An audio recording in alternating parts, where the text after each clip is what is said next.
sedang di Gunung Singa. Ini tepatnya di puncak, kami sebut puncak Nyinoneng. Ya, jadi ada ceritanya juga. Terus mungkin 3 tahun ke belakang gunung Singa ini sering kebakaran, dan itu pertanda katanya Gunung Singa kalau udah kebakaran di musim kemarau akan datang hujan. Seperti itulah cerita dari orang-orang lokal di sini. Nah, jadi tadi lihat kebakarannya bisa ada yang membakar, bisa tapi kebanyakan dibakar lah untuk mungkin ladang atau seperti itu kebutuhannya. Nah, jadi tadi lihat dari bawah pohon-pohon yang ada di bawah itu hasil karya saya dan teman-teman. Sebetulnya Gunung Singa itu ada identik dengan Ikapaguna. Ikapaguna itu komunitas PA yang mengurus Gunung Singa. Nah, jadi ini tanaman yang sengaja saya beserta teman-teman tanam. Nah, alhamdulillah Gunung Singa ini jadi rame setelah ada tanaman. Nah, dari situ jadi saya khawatir selalu datang ke sini karena tanaman takut rusak gitu kan, tadinya oleh pendaki-pendaki. Tapi alhamdulillah pendaki-pendaki itu paham dengan mungkin tanaman. Berapa kami penghijauan di Gunung Singa. Nah, jadi ini 3 tahun ke belakang, Bu, dan kebetulan di bawah itu ada sumber mata air. Jadi dulu itu mungkin di tahun 80-an mah bisa mengairi orang kampung di sini, tapi sekarang udah mulai mengurang. Makanya di sana saya tanami pohon-pohon yang identik dengan untuk menyerap air.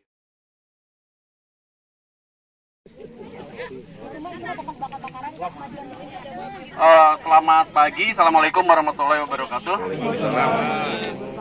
Ini adalah bukti nyamuk itu dari jarak 1 kilometer sudah bisa mencium keringat. Jadi kalau keringat makin bau, makin oh gitu. Tapi asa kasih nanti. Benar, berarti kan saya duduk di sini, berdiri di sini langsung berubah. Oh, berarti ada aroma.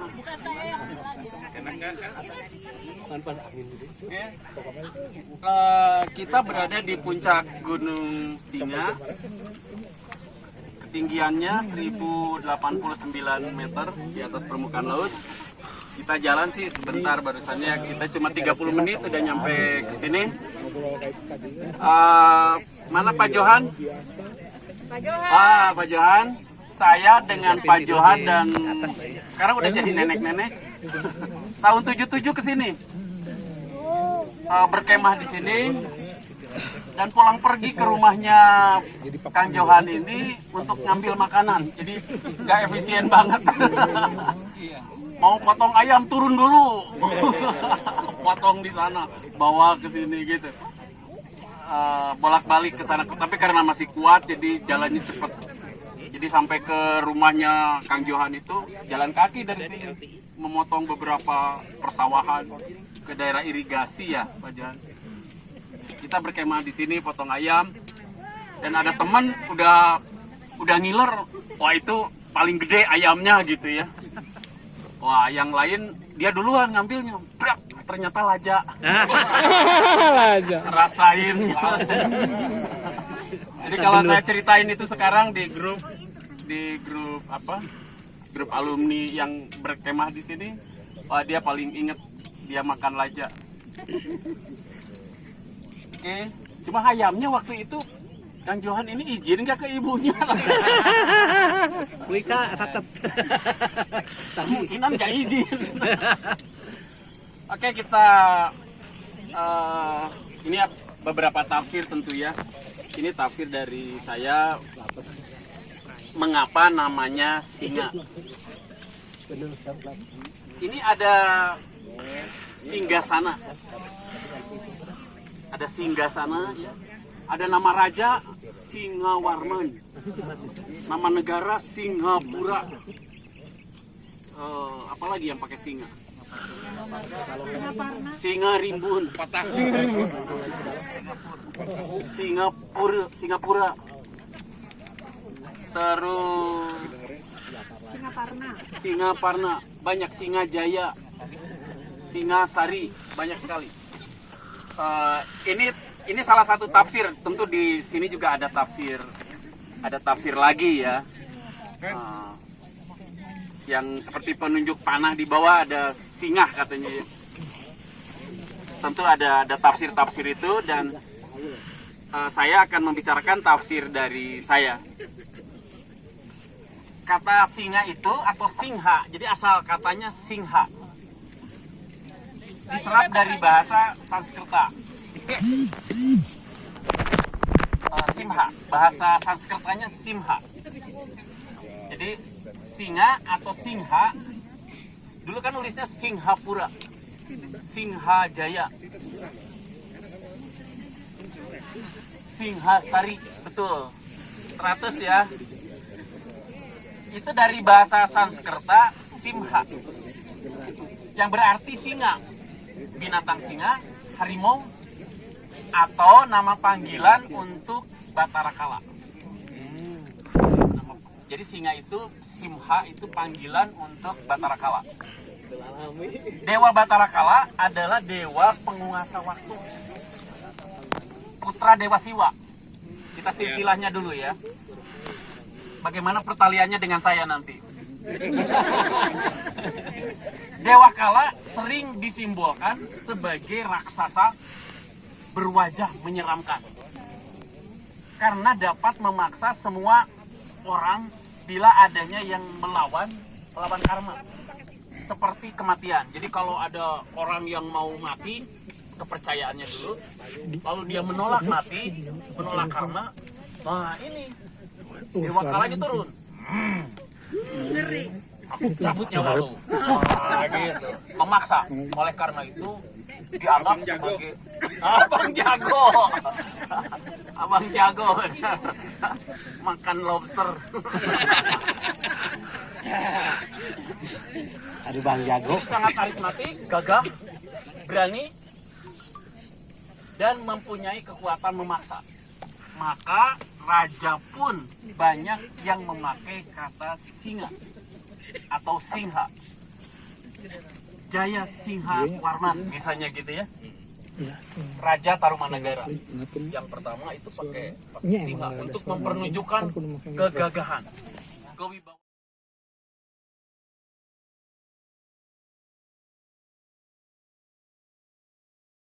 Geografi pun banyak yang memakai kata singha atau singa, seperti Singajaya, Singaraja, Singapura, dan lain-lain.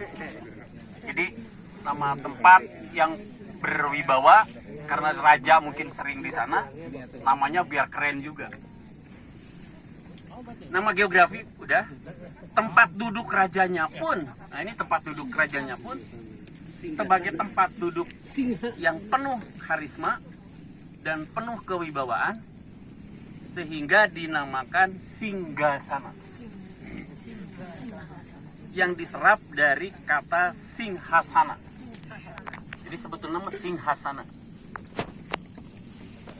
Jadi singgasana dalam bahasa Indonesia. Jadi kursinya aja udah mencerminkan kewibawaan. Makanya dibuatnya megah. Paling tidak kalaupun tidak dari emas, ini warna emas gitulah. Seperti emas. Untuk menunjukkan lebih dari rakyatnya. Megah, gagah, berwibawa. Oke, sampai sini asal usul nama. Ada yang mau nambah? Mempertanyakan? Kalau lambang yang di Singgasana itu lambang apa? Oh, ini mah ngambil dari internet. Kirain ada kaitannya sama cerita itu. Nggak ada kaitannya. Gambar adalah pemanis. Ini mah dari internet kan, langsung plek gitu. Untuk menunjukkan Singgasana. Logonya dari Rusia kata Pak Andi. Ini buatan Solo padahal. Dan selalu pakai ini, alas kaki. tradisi di Sunda Pegel ya. itu ada gamparan. Jadi kalau menyebut kepada orang yang dihormati, ke wadana, ke camat, ke lurah, gamparan. Oh, gamparan. Gamparan. Jadi gamparan itu alas kaki. Asa dicambukan, Bang. Jadi dia nggak berani untuk menyebut nama pun nggak berani. Nyebutnya alas kaki. Jadi raja itu disebut alas kakinya doang. Gamparan. Nah, gitu. Itu ya, itu sebagai gambaran bahwa betapa dicitrakannya seseorang yang berkuasa pada masa lalu dengan simbol-simbol. Jadi kalau contohnya almarhumah Lady Di, dia nggak mau dicitrakan begitu. Dia akhirnya nggak betah. Dia nggak betah, pengen berontak. Jadi kalau dia sudah masuk ke area kerajaan, maka dia harus memakai pencitraan sebagai simbol-simbol itu. Meghan kan nggak seneng juga dia sana, lari ke Kanada. Kirim WA ke saya, nggak pergi. Bosan katanya. Makan aja diatur, ya udah pergi aja. Iya, ada kelas.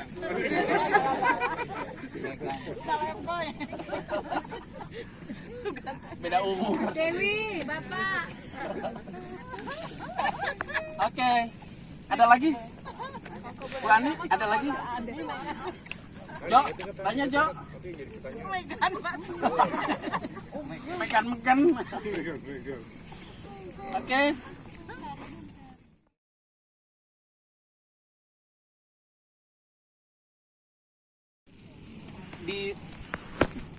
Tadi kalau lagi naik, sebelah kanan dinding ada batu. Tinggi itu. Wah, itu ya yang curam banget. Curam. Itu adalah magma yang membeku, lava. Itu kelihatannya tuh seperti wajah singa. Ya.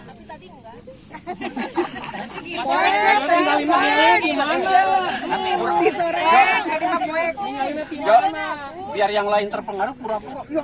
Gitu. Kedinginan atau Jo? Kayak lamun turun Jadi ya. dari jauh wajahnya tuh seperti wajah yang sangat berwibawa, menakutkan. Oleh karena itu disebut Simha, singa. Mungkin dulu masih hutan ini ya. Botak. Ya bisa hutan, bisa botak. Ini kan udah botak, Pak. Saya waktu dengan Kang Johan kesini, ini kebun tembakau. Kebun tembakau, dan saya menemukan seperti kalung yang ada lubangnya, tapi dari taman gerabah. Kemungkinan ada jejak kebudayaan peradaban. Dan di sana ada pohon hanjuang di dekat batu tegak. Kemungkinan itu adalah tinggalan nenek moyang yang pernah di sini. Oke, ada lagi? Deamu suka gitu lah. Udah lapar ya Dea ya? Dia tadi paling semangat, teriak-teriak. Woi.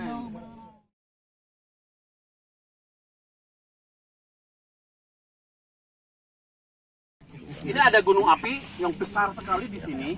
Di tengah-tengahnya.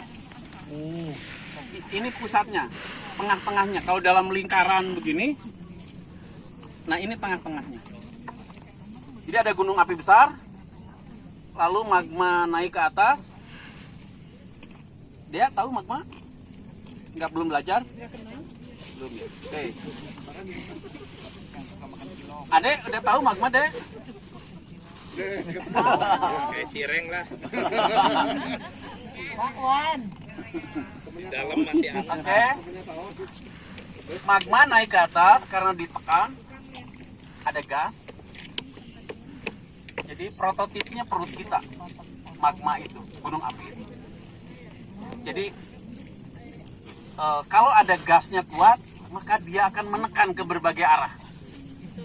Ada yang ke bawah, Ada yang ke atas. Nah, jadi terap. Oh, yang ke bawah. Ya.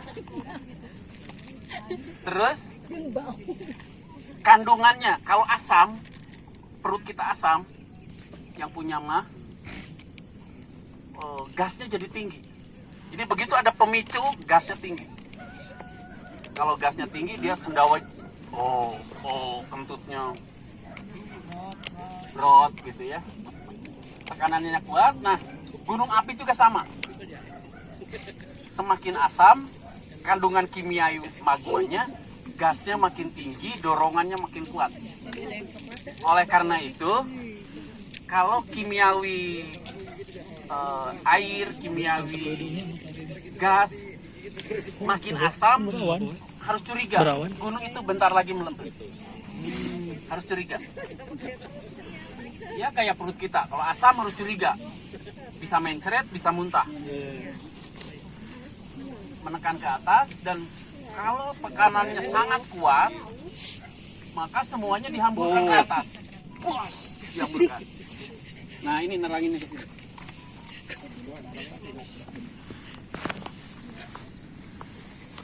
Yang disebut tipe gunung api Plinian. Nanti ada di kuis. Plinian. Tapi bohong. Diingat-ingat. Jadi tekanannya kuat, lalu menghamburkan tinggi, tiang letusannya tinggi. Gunung Sunda aja bisa sampai 22 km. Sinabung paling juga 3 km. Merapi 32 km. Ini 22 km. Sehingga semua material yang ada di tubuh gunungnya terbang. Dihamburkan, pasir, kerikil, bom gunung api diterbangkan. Maka di dalam tubuh gunung api itu materialnya habis. Dalam tanda petik habis. Gorowong bahasa Sundanya. Karena habis ke atas, maka tubuh gunung ambruk. Jadi kaldera itu bukan semuanya dilepaskan sekaligus lalu membentuk kaldera, bukan. Material di bawahnya diterbangkan ke atas, lalu nggak kuat nahan, lalu ambruk. Jadilah kaldera. Gitu. Lalu tumbuh gunung-gunung api baru. Seperti Batok Bromo, seperti Tangkuban Parahu. Kita. Oke. Nah, Gunung Singganya ini yang tumbuh awalnya. Jadi ketika pasokan magma dari sini habis, maka magma akan berhenti. Ketika tekanannya dari bawah tidak kuat lagi, maka magma akan berhenti. Magma berhenti berarti jadi kalau letusan sudah akan berakhir, biasanya magmanya tidak lepas tapi nyumbat. Gitu. Saya senang pelajaran IPB itu Ke atas lalu meletus. Begitu di dalamnya magma naik ke atas, begitu meleler di lereng, namanya berubah. Jadi lava. Iya. Jadi ketika di dalam namanya apa? Magma. Begitu keluar namanya lava. Kalau ulat yang begini-begini, larva. Jangan ketukar. Kalau lahar Pak sudah dingin ya? Nah, kalau lahar itu ada dua jenis. Begitu ditembakkan ke atas, misalnya ada danau kawas kayak di Galunggung. Iya. Begitu meletus, material di tubuh gunung yang di dalam bercampur air, kan jadi panas tuh. Iya. Lalu ditembakkan ke atas, itu namanya lahar letusan. Pada masa lalu disebut lahar panas.